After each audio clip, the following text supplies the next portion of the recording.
Well, basically, I was going to do a bit where I introduce myself, but since I pretty much formed this audience, I'm going to skip right past that. But yeah, it's been hot today. I was out with a friend. We were walking down the street. He turns to me and goes, "Oh, fuck me, it's hot." So I did. Needless to say, we're no longer friends. Basically, for anyone that doesn't know me, I'm 18 years old, recently left school, which means I'm finding out that all the lies your parents told you about school, like where they say, school years are the best years of your life. The only way the school years can be the best years of your life are if you leave school and then just die.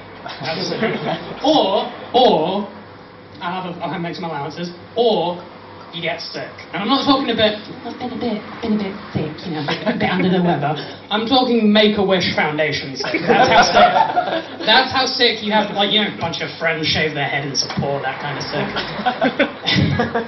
But I guess that's all part of the lies that parents tell their kids. Like, I was speaking to a friend, I was telling him I was doing this, and he said, my parents told me a bizarre lie. They went, if you masturbate too much, you'll die. I'm going to clear this up, okay? The only way you can die from too much masturbation is if you're in a small room and you eventually drown, that's all. Well, I had a bad experience at school. I wasn't the best. I've had a lot of bad experiences recently this year. Earlier this year, around February time, my girlfriend broke up with me. I know. It's hard to imagine me with a girlfriend with my face like a damp plank of wood. But the worst part of it was she broke up with me near Valentine's Day, which sucked because I was so looking forward to it. And then I was like, no, screw this. I'm going to go online. I'm going to find out how I can spend Valentine's Day as a single person. And what I found was the most depressing list of things ever. People are like, oh, just take a long bath by yourself. There's a footnote with that one that says a plugged-in radio is not compulsory, but it does help. But my favourite one, this one was down at the bottom, and it said, make broken heart biscuits. Oh yeah, I was sad and depressed, but goddamn, I've amplified it in biscuit form. But the worst part was, it was my best friend that I dated. And they say you should never date your best friend. And I found out why. It's because when you break up with a girl, you're supposed to go to your best friend for help. And I wasn't sure how to do that, because I can't imagine going up to her and going, yeah, you left me, crushed me, tore my heart out, threw it on the floor, spat on it. Well, yeah, sorry about that. Plenty more fish in the sea. So I had to go to my other friend, who's not the best, and he goes, you know what, mate? Friendships are better than any relationships, and you've still got me. I said, yeah, but we can't have sex. We could, it'd be really fucking weird, wouldn't it? Oh, she broke up with me again. Oh, what, again? This probably hurts you a lot more than me. I doubt it. My dad's at the back looking all kinds of places going, she must be around here somewhere, but Well, I don't have much luck with women. I met another woman afterwards. She was from Texas, which should have been the first clue that she wasn't all there. Then she told me she was a Southern Baptist. That should have been clue number 2, really. And then she told me when she was younger, she tried to baptize her cat. That should have been the point where I said, fuck it, I'm out. But I started talking to her, and we talked for a couple of months, and then she went, one time, she started this argument with me, and I've got a piece of advice. If you have a girlfriend or wife, whatever, and you're arguing with her, and the thought that's in your head is, why are we arguing about this? The answer is, because the woman you are seeing is insane. That is it. Because I was arguing with her, and because I was like, I have to go to bed now. It was like 2 a.m. here, it was afternoon, wherever she was, and she went, you're lying to me. I went, what? She goes, you're lying to me about the time zone. You're trying to lie and benefit from the time zone. The only way I could benefit from the time zone with her is if we were so far back I hadn't met her yet. Women intrigue me. So do a lot of things. I'm a thinker. I think about the great mysteries of life, like corn. Because I don't know about you, but I think about corn a lot, because you ever notice, no matter how much you chew corn, it always comes out whole. The other day I ate a can of cream corn and that came out on the cob.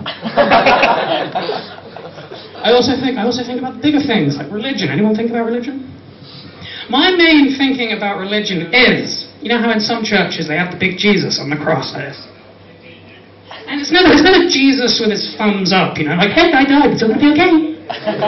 It's always just Jesus there, gruesome detail, nails, blood pouring out his arms. Like, Jesus is gonna come back and go, hey, oh, fuck. What's this, guys? Interesting choice of interior design. You wallpapering the fucking synagogues with swastikas while you're at it. But I also think about a lot of things. Think about, like, the song I want to have played at my funeral, you know? Because I tell jokes, I want to have the Kink song Death of a Clown played at my funeral. Although, depending on how well tonight goes, it could well be Joe Dolce's Shut Up at Your Face. I was surprised anyone got that. But I told that joke to my sister, and she laughed, and she went, I've got a better idea. I went, okay, let's hear it, sure. When I go to my funeral, it's my funeral, I'm going to be in the coffin, I'm going to be lying there, people can come up, you can see me, and I'm going to have, if you're happy and you know it, clap your hands playing. Anybody that claps is getting fucking haunted. It's fun being out here, so you guys are great. And I feel pretty cool up here. Microphone, this is the first time I've ever done this. I feel kind of like a rock star. Fucking hate rock stars. Because they're so, you know, singers, rock stars, they're so lazy, you know? Cheers, man. You're welcome, man. Sorry, you don't look like one, I wasn't. Sorry, take my glass off, yeah? Fuck me, John Bon Jovi. Yeah. Who would have known? It's like Batman, take the glasses off. But they're the only people that you can pay turn up to their show and they expect you to sing their songs, do their job. You don't get that anywhere else. There's no guy at Subway, you walk in and go, oh yeah, can I have meatball sub please? And he goes, yeah, sure, $3.50. He's putting it on, he goes, so yeah, just put the sauce on there, yeah. Oh, come on everyone, you know this one, what goes on? Slice of ham, everybody. So anyway, I should probably go now. Don't really know how to wrap this up, so this is incredibly awkward.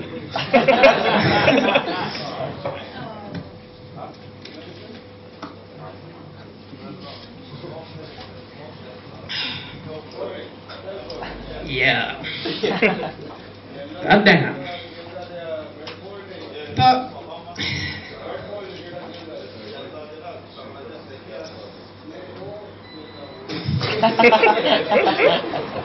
I actually had a dream about this and it's a nightmare.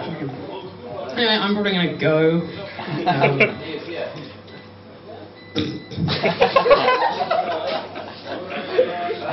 I'm glad you're laughing because I'm fucking terrified. So anyway, before I die out here, which I already have, I'm just gonna say goodbye. Thanks for coming. Thanks for listening. Hopefully I'll be better next time.